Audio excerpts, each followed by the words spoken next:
This is Visitor's Book, and I'm Maya, your host. In this program, we're going to be meeting with diplomats and foreigners who live here in Pakistan, and we're going to find out what they really think about the country. So let's go.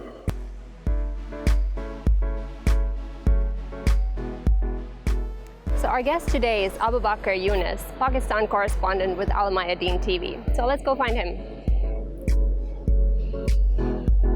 Hi, Abu Baker. So nice to meet you. Hi, how are you? I'm good. How are you? Fine. They're fine, despite the sweltering heat. Yeah. Okay, so you're probably used to it. I mean, you're originally from Palestine, but you grew up in Kuwait, right? True. But your ties to Pakistan go like almost 30 years back, right? How did you first get here? You see, after the Gulf War between the Kuwaitis and the Iraqis, so the Kuwaiti decided to, remove most of the foreigners from Kuwait. So we were one of the people who actually were looking to go outside of Kuwait. So we came to Pakistan. The main thing was to come and find education. Okay. Yes, the main purpose was to come here and to start university. Right. So that was the main reason. So I came to Pakistan then. And how long did you stay back then? Long time. Like I studied I completed my schooling. I entered university. I've done my bachelor's, then my master's in economics. So it was a long time, but very, very, we can say, useful, and I get a lot. I learned a lot from the Pakistani schools, Pakistani universities, and from Pakistani people as well. Oh, that's so interesting. Which city were you studying in? And I studied from Lahore, but ended up in Islamabad, and I completed my education from Islamic University. Wow. In Islamabad. I've done my bachelor's and master's in economics. Oh, that's amazing. And your whole family also came here at the time? Not the whole family. Part of us came, especially my brothers. We came because, we wanted to continue our education. So the main purpose was the education. So we came, my brothers and my sister as well, a few of them. We graduated from here. Like I have done master's economics. My brother is an engineer. My other two brothers, one is dentist, one is ENT specialist. He's a doctor. They are doctors. Wow. So many fields. Yeah, great. I mean, was that like a common destination for Palestinians from Kuwait? Like a lot of people decided to come to Pakistan at the time? Well, actually, the education cost and availability in Pakistan is easy. Okay. So that's the main thing. If you compare it to other countries, even for us as Palestinians, so Pakistan welcomes, different nationalities. Right. And that's one of the plus points for us. Whether other countries, it will be difficult, to have a visa, then to have an education, then to have a university. So it differs. Here it is easy. Yeah. And there was a lot of Palestinians at that time who actually said that this is the choice, you people can take it, and it's easy for you, and that's what happened. Oh, okay. And I mean, that was 1993, right, when you first came here. So what was the country like then? And did you have any kind of an idea at all what Pakistan would be like before you came? Well, actually, no, it was not like that. Knowing what is Pakistan, when I came here, then of course I came to know, but Pakistan was totally different. The atmosphere of Pakistan, the situation of Pakistan all over was, even economically, socially, things were different. Like we came here firstly to Lahore. So Lahore, even if you compare Lahore 93 and Lahore now, there's a huge difference. Really? Pakistan have developed a lot during these years. They have developed a lot, and Punjab, it's as a province have developed a lot. Islamabad itself, I recall Islamabad was very, very quiet, and they used to call it the ghost city. Yeah. You see? Yeah, I've heard. But now it became like an active city. There's a lot of people here, so things have changed. And to the positive, you can say, direction. I think Pakistan is a country where a lot of things, people have potential to develop, people have love to change. Maybe there is something like we will feel it sometimes difficult, for example, because of the change of the culture, which is actually too much similar between Arabs, and Pakistan, because we are at the end have the same religion, have even the language, the Urdu and the Arabic, there are a lot of similarities. Exactly. But of course, there's some differences, like the way of eating food, for example, which is very spicy in Pakistan compared to our food. Absolutely. So but overall, it's fine. It's easy for us to cope in Pakistan. Yeah, and I mean, you must have learned the language as well, right? True. Yeah? Was that easy for you? It wasn't easy. No. It wasn't easy. Urdu is a language mixture of Arabic, as I say, Turkish, of Persian, and some English as well. Yeah. So I came to know like understanding the vocabularies, but making the sentences and understanding what they are wanting from me, that was also a difficult thing. Yeah. And even when I came to media, like the local TV channels, like maybe I understand the people from on the street. It's easy to communicate with them. But when I open a TV channel, it's easy to understand, you know, the way they make the sentence, the way they give the news. It's a totally different from the the other language, you know, the other communications with other people. So yeah, you were staying here for a few years for your studies, but then you left in between, right? And you came back 2012, right? Yeah, I came back 2012, yeah, but that was not only because of my study, because of my work as well. Okay. So yeah, during my study, I stayed in Pakistan. I had some visits outside, but mainly I was here because, you know, I had no chance to travel and come back. It was, you know, resources were so limited, and study was too much. Yeah. And the language also was difficult for me. So these things had, you know, made me stay in Pakistan, made me stay for good, to learn, you know, to succeed, to try to achieve things. Yeah. I didn't come here just for, you know, what you can say, for a tourism. I came here for a purpose. So I wanted to achieve my purpose in anyhow. Yeah. And I mean, 2012, then, how different was the country when you returned? Like, did it surprise you? Not much, but yes, there's a lot of things changed. You know, back then, Pakistan were, let's say, a country where things were not in the track as it is now. You know, after becoming a nuclear country and after becoming a very important country in the region, you see, and after becoming a strong economical country as well. So things have changed Pakistan. You see, the army, after the military, you can say, rule during Musharraf, then he goes out, then things come in a different way, different shape. Yeah. You see, so that have changed. The political, what you can say, circle of Pakistan have changed in a different way, and the people of Pakistan also have changed in a positive way. So I think Pakistan have changed positively, developed a lot. Yeah. Things have become more, you can say, with the rules and regulations.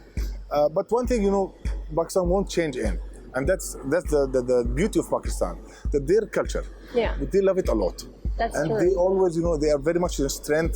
They grab it so hard. They don't want to change the culture. Yeah. And I think that's one of the beauty things. So you will eat the food which people used to eat since 100 years, the same way. You will see the dresses where people used to dress it since 100 years. So this culture, you know, which is actually multicultural. There is no one culture here. You have the Pashtuns, you have the Punjabis, you have the Sindhis, you have the Bluchis, and everyone have its own, you can say, history. Absolutely. So their love to their culture is something we really love it, and me myself found it a very, you can say, colorful thing to live in among this society, which is very colorful in different means. Yeah. And when you came back, was that just a coincidence that they told you to go and cover something in Pakistan as a journalist, or you actually wanted to come back to Pakistan? Well, actually, things have changed a lot at that time. I used to work in Afghanistan, so I had another offer from Mayadeen channel, which I joined then. Yeah. So, of course, Pakistan is a peaceful country. If you compare it to Afghanistan, which is a war zone. Yeah. So, me coming to Pakistan was something I really loved to. It's easy. It's a country which I knew. I studied here. I spent a lot of time before, so I had friends as well. Exactly. So for me, it was yes, why not? Yeah. So I came back to Pakistan, and let's say I started again. I restarted the journey in Pakistan. Was your some of your family members were still living here, or they left in the meanwhile? Yes, of course, they left. People left. My friends, family came, family left. But yeah, me and my other 4 brothers, we are here now. Okay, that's so nice. So I wanted to talk a little bit about your background as well. I mean, growing up in Kuwait, you know, from a Palestinian background, did you have a strong Palestinian kind of an identity when you were there? Did you used to, let's say, hang out mostly in Palestinian circles, or you felt like you were just a Kuwaiti? See, in Kuwait things were a bit different. There Arabs, we were all together like Arabs. It was not big difference, you know. Okay. The language is the same, the way of talking the same. Yes, there was a huge or a big, you can say, Palestinian community in Kuwait since the 80s. But my friends, mainly were actually Kuwaitis. Okay. And you'll be surprised to know that a few of them, one of them especially, he came to Pakistan to meet. So after he saw me on TV, he came to know, oh, he's my friend. You know, we grew up together. So he came here. And he was one of the diplomats. So, I mean, I had a very good friends in Kuwait, very good bonds with the Kuwaitis. It was a good society, good time. I spent really lovely time over there. And I wish I can go back again, especially to see my school. Yeah. So your family, when did they leave Palestine actually? Okay, it's with my father. My father actually wanted to continue his education. So, you know, back then things were not good enough in Palestine. So he traveled to Egypt. And there he completed his education in Al-Azhar. And there he came to know, he met my mother. And he married. Okay. Yeah, then he traveled to Kuwait. All right. And what was your legal status in Kuwait like? I mean, we all know that Palestinians have a lot of problems, if they leave the country or if they are born outside of the country in terms of their legal status. Well, actually, I was just what you can say, a resident of Kuwait. Of course, Kuwaitis don't give nationalities to non-Kuwaitis. Right. So yeah, but we lived there. It was a good atmosphere. Things were fine till the Gulf War started. So after the Gulf War, as I just said before, that they wanted not to keep foreigners in Kuwait, especially Palestinians. So our decision was to leave Kuwait. That was the only way to walk through, because you see, Kuwaitis were not happy with the foreign especially because Palestinian Authority at that time, they actually supported Saddam Hussein for occupying Kuwait. So that actually have reflected on the Kuwaiti residents, especially the Palestinians. Of course. How difficult has it been for you being, in a sense, stateless? Then has it created a lot of problems for you in your life? Well, actually, it is a problem. You see, anyone, if you ask anyone, if you have a problem, what you'll do, he'll say, I'll go back my home. Yeah, exactly. So he'll go back to his village.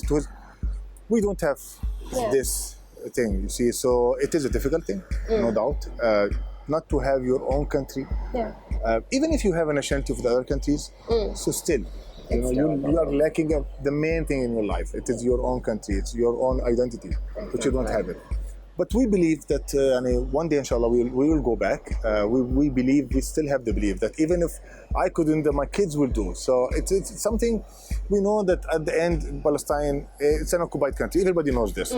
Regardless of speaking, other issues, we know it's an occupied state. So we will, and we are really willing to get it back and to free it and to live in it. Yeah. One day, inshallah. And the main problem is that if you are Palestinian and you are born outside of Palestine, you're not actually allowed to go back, right? Yeah, actually. Not even to visit, right? No. There is around 6 to 8 million Palestinians living in diaspora. They are not allowed to go back because they were born outside. Yeah. And that's one of the agreement, what you can say, points, that who have been born outside is not allowed to enter Palestine. So we can't. And that is not only me. As I said, there's 6 to 8 million Palestinians who live outside. Even who have other nationalities, like Palestinians who have American nationality, even if they will go, they will stay just for a few hours, and they will ask you, okay, you have to leave. They're not allowed even to stay there. So that's a problem. That's a real problem, which have to be not resolved only by us. It have to be resolved by the international community, because it's not anymore the Palestinian issue. It's the globe issue. Yeah, and I mean, it doesn't seem to make a lot of sense. It's just creating hurdles in people's lives and so much sadness. And I mean, you can't even go and meet your family there. That's a massive problem. True.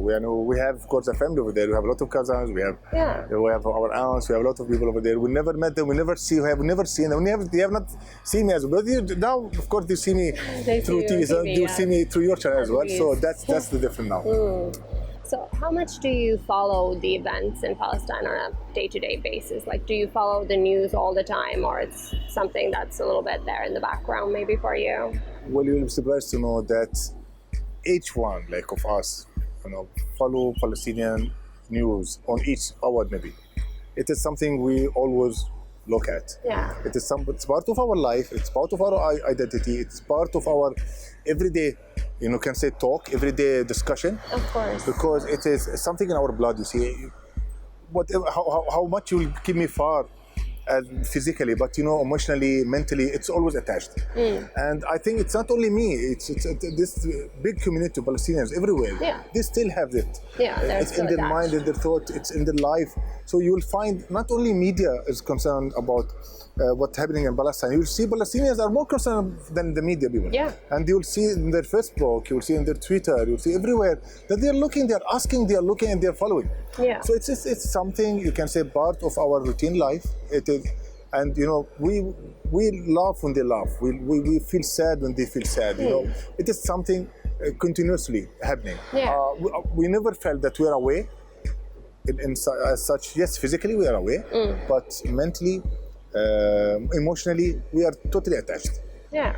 How much does it impact you? Like, let's say you're here and then you hear that something horrible happened in Palestine, but maybe it's not being covered in Pakistani media that much. Does it have an impact on you? Well, actually, it does. It does. And I always recommend my Pakistani colleagues to point out Palestinian issue because it is it's a Muslim issue, and Pakistan is a Muslim country. You see, have to take care of it, have to look at it. Besides, it is you can say not only a matter of religion; it's also a matter of humanity. Yeah. You see, so if other people also from different religions, they also feel sympathy to Palestinians. So I always speak to the Palestinian, to the Pakistani people about it, media, otherwise, and they take good care. They take good, but of course, if you compare the local media with international media, you will not find much concern because local media in Pakistan, they are more concerned about their issues. But still, I would like them to always have a part of their, you can say, bulletin, even if it is 1-2 minutes, is about Palestine. Yeah, that's very important. And how do you feel about Pakistan's involvement in the Palestinian cause? Well, Pakistan, of course, it's what you can say, geographically, it's far from Palestine, so they can't go help do something physically. But I have seen them, mashallah, they accept Palestinians here a lot, and that is the main thing. A lot of people came for their education, and they have community education. And it's not from today; it's since the 80s, the 70s. So Pakistan's support to the Palestinian cause is huge. And they always raise questions in the United Nations, in different forums.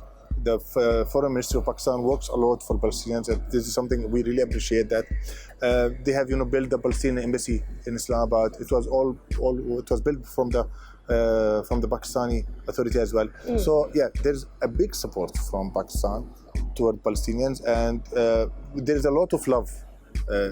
I can see that always in the Pakistani people's eyes, in the Pakistani people's attitude towards me. Yeah. If I name myself, if they call me for where you are from, I just say Palestinian. You'll see they're hugging me, they're shaking hands. They feel like something big happened because they met a Palestinian. So it's something good, and we really love that. Great. All right, time to take a short break. I'll see you in a bit.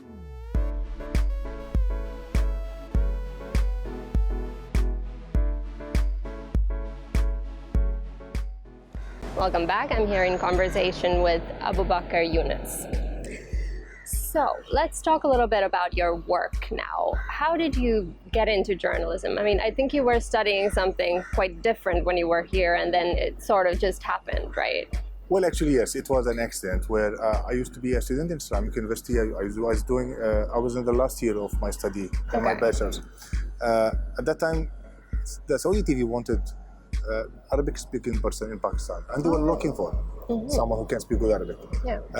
I went for a test because I knew that I have a good Arabic, you can say, speaking style. So I went over there for just to give a test. I was not sure that they will take me. Yeah. So I was on the camera and on the test, and the person who actually was in charge, he says, "Yes, you're selected." Okay. Immediately. Yeah. And what's your name? I said, as we Arab usually say our names, Abu Baker Younis, Hamda, Muhammad. He said, "Oh, it's a big name. Okay, we'll call you Baker Younis." I said, "Okay, fine." And since then, I started working with media. Actually, there is I won't say rare, but yes, small number of people who have this good accent, of Arabic, who can, speak it in a way that the modern standard. So that's the thing. Alhamdulillah, I had it. So I was selected. Since then, I worked with Saudi TV, Then and that was here in Pakistan. that was here in Pakistan. In Islamabad. You were In based. Islamabad, Okay. exactly. Since then. What kind of like were you hired as a reporter and you were going around doing stories, or it was like a more studio-based thing? No, I was a reporter, field reporter. Okay. Since I joined media. wow. Yeah, I shifted from Saudi TV to Kuwait TV in 2 years' time. Right. Kuwait TV wanted a reporter as well, and you know, at the same time, by the way, I used to work with 2 TVs because of the lack of the number of reporters in Pakistan. Oh, right. So I used to work with the Saudi and the Kuwaiti. So accidentally, once the 2 reports are broadcasted on the 2 TVs. Okay. So it was like it was wrong. Yeah. So they said, where do you want to go? Because you have to work with 1, you can't work with 2. You can't appear on 2 cameras, Yeah. on 2 TVs. So I shifted to the Kuwaiti TVs then. Okay. I worked there till 2007, where I have then joined the BBC. BBC wanted to start their Arabic desk in Pakistan, and I was selected for this work. It is, you can say, a turning point for me. And since then, I have really achieved a lot. I've learned a lot from BBC. I have to admit this. I've learned a lot from BBC. Yeah. People over there, you know, they have a huge experience, and the way of work they have it. The knowledge of work about media is so huge, and they have also the ability to teach in a good way. So I really learned a lot, and in a short time I have taken a good experience from BBC. Where then I was posted back to Pakistan from like I went to London, stayed there for some time, then I was posted to Pakistan, where I worked. I used to cover Islamabad, Afghanistan, and India as well. So I was actually in this region. Okay. So you worked in total in how many different countries as a journalist? These 3 main countries: Pakistan, India, and Afghanistan. Okay. Yeah. Wow. How was the experience different in each one of these countries as a journalist? It's a huge difference. Yeah. It's a huge difference. Like Pakistan, you see, there's a lot of similarities people say between Pakistan and India, but in fact, there's a huge difference. Right. Same thing. Afghanistan, Pakistan, you know, Massive it's difference. so huge difference. Yeah. Like the way the dealing with people, the political, you know, situation, everything is different. Yeah. And it's not an easy It thing. looks the same, but it's when you go under the surface, it's so different. It's so different. It's so different. That's like, and you see, Pakistani people, let's say they are so, I don't want to say easy, because they're not so much easy. I know they're also much they're very clever, but they are very cooperative. Yeah. The Afghani people, because you see, Afghanistan is under war since long time. Exactly. People are actually have learned a lot of things, and let's say these things are not positive. And of course, they're always under precautions, under a lot of, you know, you can say, pressure from different, because their daily way of life is very hard. Yeah, so you can't. It's not easy to deal with them. I don't blame them, of course, because that's thing happened. I know they're very hospitalized. They love a lot. You know, the foreigners. Yeah. You know, they do not leave you without offering you food, offering you tea. Tea, always the tea. They're very friendly. But of course, because of the type of life they're facing, see, of course, the situation is different again in Afghanistan. Yeah. But let's say, in Afghanistan itself, and in Pakistan itself, and in India, there was always differences. Yeah. Like you work in Islamabad, it's not the same way you work in Lahore. It's not the same way you work in Balochistan or in Sindh or in Peshawar. So it's always different. Yeah. Because we have, in these regions, you know, we have multicultural society. Yeah. So, like, one of the things, like, for example, I learned some Pashto from a tuition, and I asked my friend, please teach me Pashto, because I'm totally out of Pashto. I can't, like, you can't understand it at all. Yeah. So, like, it ended up, like, I learned around 3 months from him. Then I had a coverage in Kandahar, where they speak Pashto. Yeah. But actually, the Pashto they are speaking there is totally different from the southern Pashto, yeah. So I was like, what is this? I came back to you thought we're wrong Pashto. He said, no, this is the Pashto. But they have a different way of speaking it. Yeah, exactly. So that's always, you know, surprised me as a reporter, you know, because field reporter doesn't mean that you sit in studio. No, we actually go to the people. We reach to them. We, you know, speak to them. We know what's their situation by our own self. We don't wait other people to inform us. So it's a very, we can say, different kind of job. And I think other colleagues as well knows, actually field reporters knows how it is different to be a field reporter from to be another reporter who actually sits in desk or work from the studio. Exactly. It's a good thing that you know a lot of things now. Absolutely. But again, at the same time, it's not easy. You have to be well prepared for that and well prepared for different situations. Yeah, exactly. And I mean, being a journalist in this type of a region with Afghanistan, and at the time, Pakistan was also not so safe always in all areas. What did your family think about your choice of profession? Did they say like, "Oh, can't you do something less dangerous?" Or how was that? Well, actually, especially my father, he was, really against me working in Afghanistan. Especially, he really, hated to stay there, because he knew that the situation was so risky. Yeah. And I remember, once we had a bomb in our own office in Kabul. It was, I think, a story maybe you knew about it in 2011. So then my father was asking me again and again, leave the office, come back, go anywhere. Yeah. I remember then I came to Pakistan, then I went to Jordan, just to make things normalized for him. But still, it's a choice. And now it's a choice, and it's now not only it's a responsibility which I have to fulfill. Yeah. I have to pay back this, you can say, for this job. I'm not saying it's something bad or something harmful. Now I know how to take precautions. Exactly. So yeah. And what kind of stories do you usually end up covering from these countries? Is it like hard news or more like features? And what kind of stuff do you do? Well, actually, I cover everything.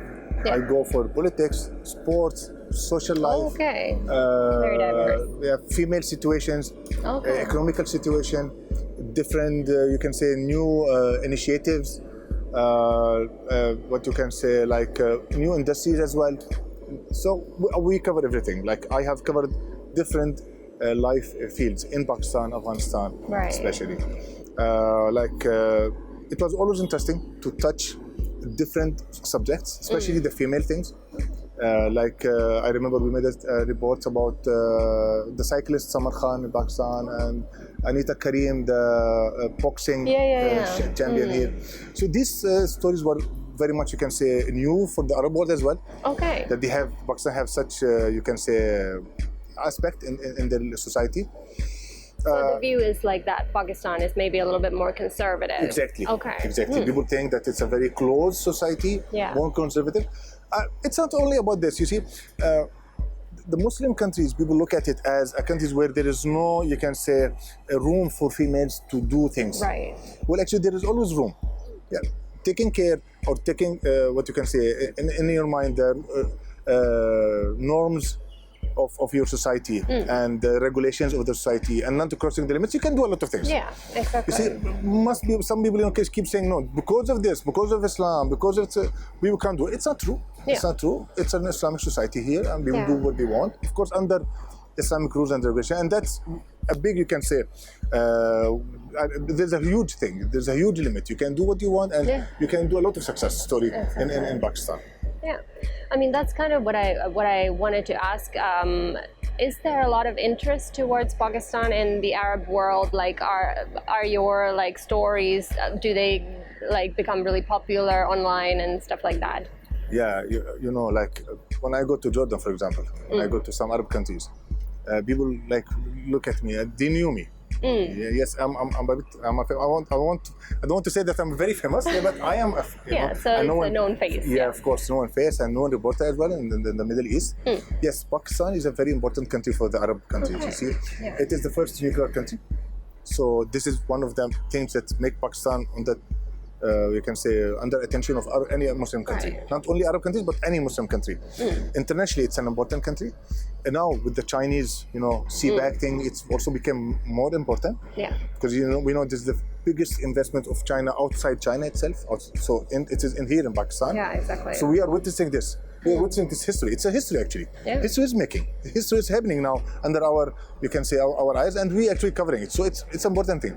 Besides that as well, Pakistani society is a society where there's always the new things. You see, you will find a person making a car from the animals left things. Yeah. You will find a person making, just like 2 days ago, I've seen a person make rickshaw from electric, battery or something. Okay. So you will find always new things in Pakistan.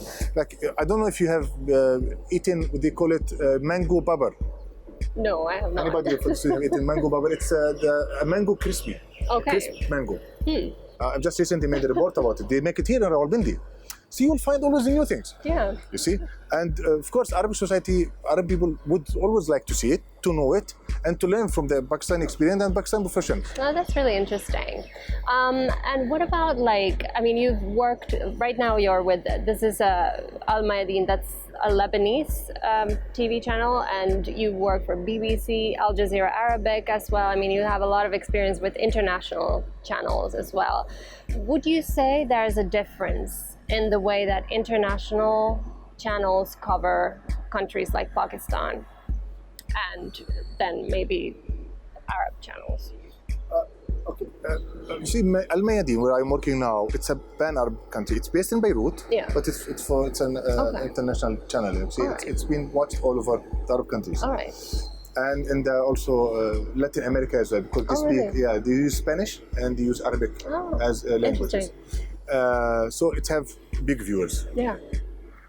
You see, other international channels and Al Mayadeen, there is always editorial, you can say, rules and regulations which each channel do follow, of course. Yeah. Of course, there's a big difference between the BBC, Al Jazeera, Al Mayadeen in covering Pakistan, covering any other country. I can't say that this is good or this is bad, but I will always say that the channel that is more neutral and looks for the reality, it's the best channel. You know, a channel doesn't only cover for a cause, not only asking the reporter, okay, cover this issue because actually they have their own cause. No, the channel that is neutral and the channel which actually works only to explore the country in a good if it's something good or if it's something bad, you're just showing it, but you are not actually influencing your agenda on it. So I think this is the best channel. The best channel in working would be the channel that is not following a particular, you can say, a particular agenda. Yeah. I mean, this is something that is often said about certain Western channels, especially when it comes to the Palestine issue. Have you noticed that there is a bias in Western media? Yes. Speaking about Palestine, yes, they are very biased. They're extremely biased, and not only in media. They are also in their films, in their movies. You know, they always show Arabs as people who live in deserts. Yeah. People live in. We live in desert. The geographical atmosphere is like this. It's a desert, but it doesn't mean that we are not developed. It doesn't mean that we are knowledge-less. It doesn't mean that we are ignorant. You see, Arabs have done a lot. Yeah, I'm not saying this because I'm Arab. I'm saying because this is true. This is history. History can tell this. See, they always, when they actually show Pakistan or show any Muslim country, they also show it in a very negative aspect. Absolutely. In their media and in their movies as well, which actually contribute a lot to their society. It really does, yeah. It has a huge impact. I mean, I remember there was this American TV show called Homeland, where they had this, one season in Pakistan, and then they showed Islamabad in a like it was in the middle of nowhere and there was nothing here, and you know the truth is completely opposite, right? True. It's actually that is something actually negative, and they shouldn't do this. They should tell the reality as it is. Exactly. Show the reality as it is. By the way, our slogan in Al Mayadeen, it is reality as it is. Yeah. So we cover reality. If there's something wrong, we just show it.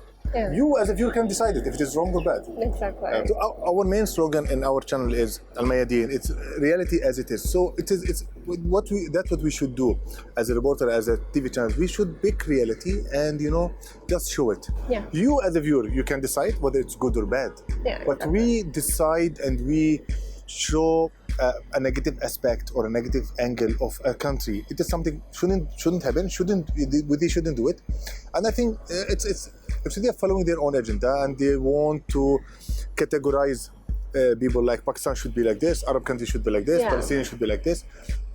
We don't do this. I don't believe in this. I believe in taking reality and show it as it is. In Pakistan, as I just said, we cover a lot of things. We cover different aspects of Pakistan: musical, food, economical situation, political situation. But we don't judge the Pakistan society or the Pakistani politicians or the Pakistani economic.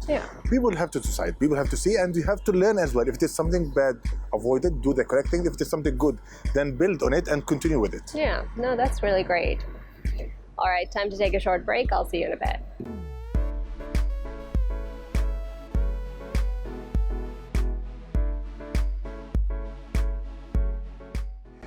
Welcome back. I'm here in conversation with Abu Baker Younis. So, coronavirus has affected all of our lives. How would you say it has impacted your just daily life? I mean, are you mainly stuck at home, not able to go anywhere, or are you still moving around meeting friends? Well, you see, as I just said, we are field media person, and I had to cover coronavirus effect on people. Yeah. So me, I couldn't stay at home. I actually, it was one of the things I wanted to do and to cover is to show how this effect on other people. Right. So yes, I was always there in my office with my cameraman. We used to work, go out, cover the things, cover the different people aspect, how they were affected by coronavirus, the poor people, how the Pakistani volunteers help the poor people in coronavirus, how the mermaids. So we covered it. We haven't stayed at home. Yeah. And it was a decision to go work and to cover the happening of coronavirus and the effect of coronavirus. Yeah. So yes, taking all the precautionary things because it is a precaution you have to take. You know, you can't stop a disease from spreading. Exactly. Like me as a reporter, yes, but we can record the history. So that's what we did. We covered it, and we have seen different good aspects in Pakistan society, how people are helping each other. Yeah, that's how true. Different volunteers were young people were actually in the front line every day spreading disputing the different food items and sterilizations and different kind of things. So it was good to cover it, and that was the decision of us, and we have conveyed this to our channel. I told my channel I'll be working, and yes, they say that you have to take your precautions. That thing we did, but yes, it was a coverage. On coverage, we never stopped. Yeah. What kind of precautions have you been taking then? You see, wearing gloves, taking the mask, using the sterilizer, what you call it? For every day, for every coming out, coming in. But it was not something you can say stopped us from working. Yeah. Even like some people, sometimes the cameraman was like tired from doing work, but I was always saying that this is the time we have to work. I mean, if people are suffering, so we have to cover. We are not here, it's not what you can say a luxurious job being a reporter in field. It's a very tough job, and we have to do it. So that actually, maybe my friends will watch me and say, yes, it happened, and they were not happy much in everyday coverage. But actually, it was a decision, and collectively we did it. And I really thank everyone who actually worked on the field at that time. Yeah, and I mean, it's even more difficult for TV journalists. I mean, because I work as a print journalist half the time, and there you can actually just do phone interviews or interview somebody online or whatever. You don't necessarily have to meet someone, but on camera you have to kind of, especially when you're in the field. Would you say that it's especially TV journalists who are also on the front lines? You see, I believe that they are heroes, because frontline person, whether he's from the army, whether he's from the medical, as a doctor, whether he is a laborer who's looking for his daily wage for his kids, or whether he's a TV reporter who's covering all this happening. Yeah. So these people actually are heroes, They are not scared from corona, they're not scared from any disease, they're not scared from any trouble, because actually they want to achieve things not only for them. It is for them and their families and for the history as well. Yeah, exactly. So I think they're heroes. So one of the main things that people are having difficulties with, and I suppose you as well, is the restrictions on travel. Have you been able to travel around Pakistan at all during this time, or you've been basically stuck here in Islamabad? It was not stuck in Islamabad. Yeah, of course I traveled, especially to Peshawar. We went to Peshawar, we went to Rawalpindi. Yeah. Yes, I haven't traveled far because the airline were closed and airport were closed. But we actually tried to cover as much as we can from Islamabad, Rawalpindi, and Peshawar, the near cities, the suburbs of Islamabad as well. The Afghan Basti, where the Afghan refugees are there, it was also under our coverage. So we try to touch as much as we can from everyday people's life during this corona. Foreigners in Pakistan, Afghan refugees in Pakistan, Pakistan people themselves, the poor section of people, the sport of Pakistan, how it has been affected, economy of Pakistan. So we tried our best to show and cover every aspect under corona, what you can say, spreading in Pakistan. And I mean, you are also in a bit of a different kind of a situation than most foreigners in Pakistan, because you don't necessarily have a home where to go to. So you haven't really felt that stuck in Pakistan, right? Well, actually, yes. Yeah, like I don't feel like I'm stuck in Pakistan, but still, there is always.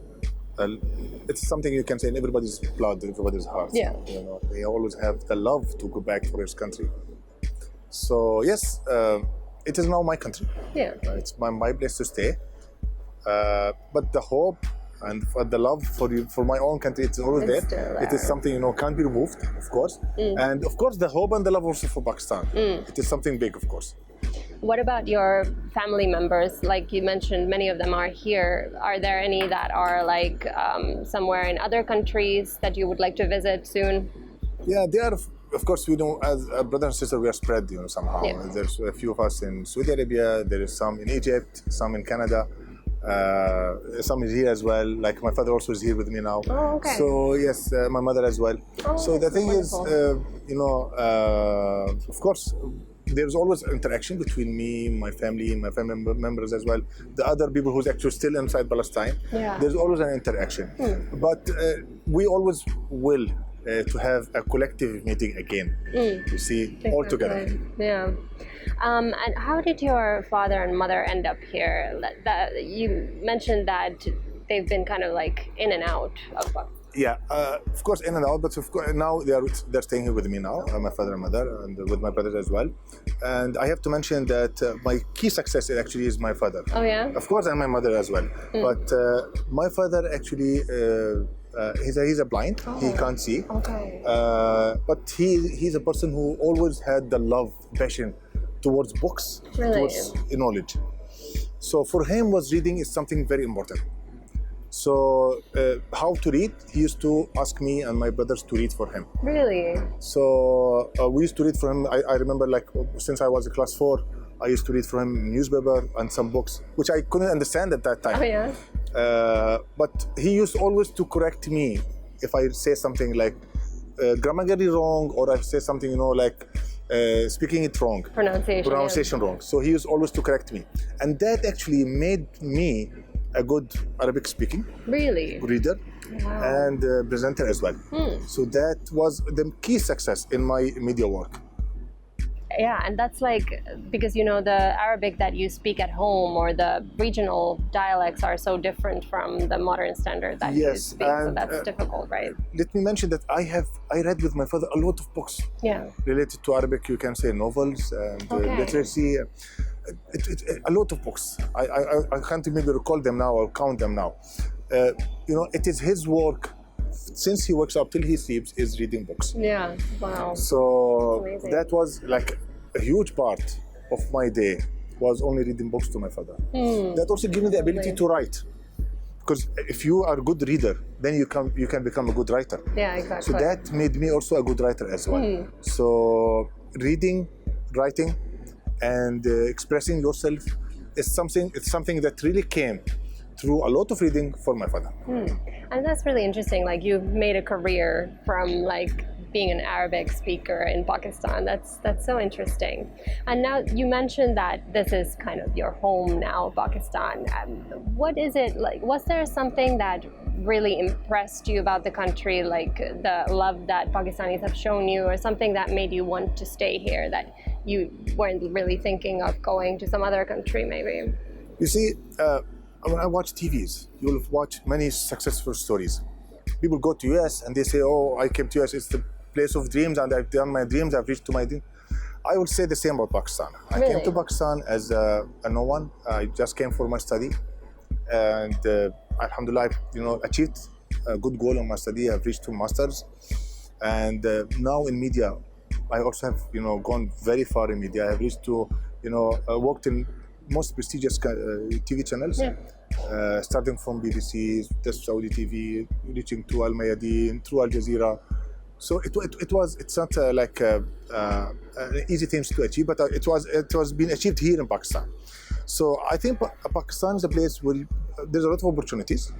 It's a big country. It's a multicultural country, and people who comes here, maybe people who haven't seen Pakistan would say, "Oh, you are living in a developing country." I would say it's not like this. It's always you who can, can see what you can say further in future, who can, foresee, who can establish, who can really do hard work and, earn it in a good way. And I think Pakistan have really given a lot.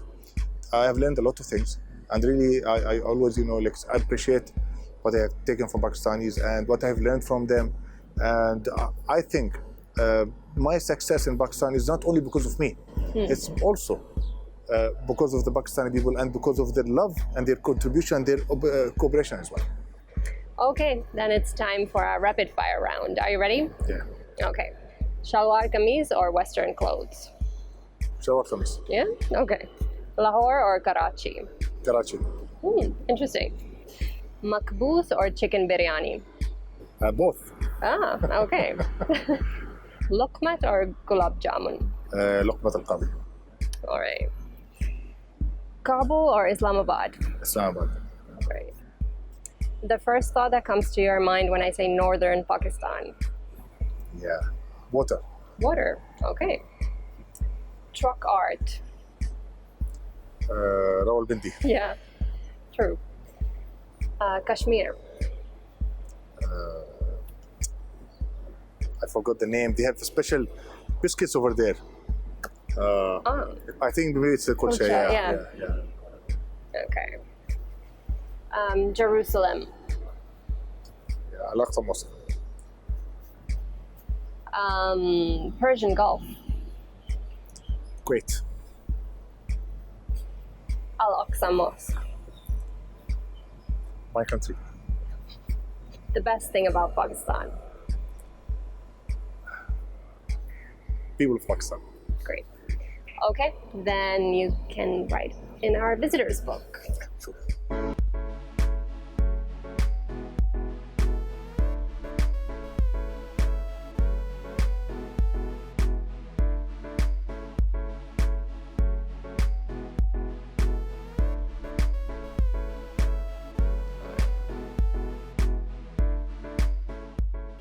Okay, let's see what you wrote. Thank you for having me on your show. All the best, and hopefully we'll host you in Palestine. Inshallah, hopefully. Thank you so much. Thanks a lot. That's it for today. Please join me again next week. And don't forget to follow us on our social media accounts at indus.news. Stay home, stay safe. Goodbye.